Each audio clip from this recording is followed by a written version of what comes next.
ஒரே கூட்டில் 2 புறாக்கள் இருந்தன.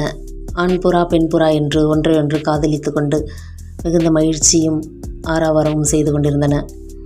ஒன்றையொன்று இணை பிரியாது எப்பொழுதும் சந்தோஷமாக இருந்த புறாக்கள். ஆண் புறா மட்டும் தன் இரையை தேடி வயல்வெளியில் சென்று அலைந்து திரிந்தது.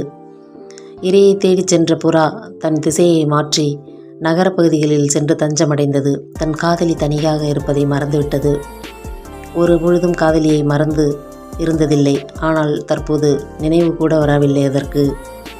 அப்போது ஒரு சிறுவன் தன் காதலியின் கூட்டில் இருந்த முட்டைகளை எடுத்து ஒவ்வொன்றாக வீட்டில் கொண்டு போய் சேர்த்து விட்டான். இதை தினமும் வழக்கமாக வைத்திருந்தான் சிறுவன். அனைத்து முட்டைகளையும் எடுத்து சென்று விட்டான். தனிமையில் தவித்தது காதலி.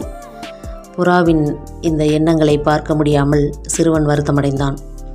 ஆனால் திடீரென ஆண் புறா தன் காதலியை தேடி தன் கூட்டிற்கு வந்து சேர்ந்தது.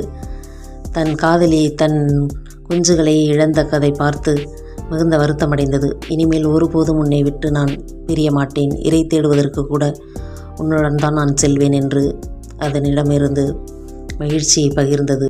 உண்மையான அன்பும் காதலும் இருந்தால் எந்த சூழலிலும் பிரிவு என்பதே கிடையாது.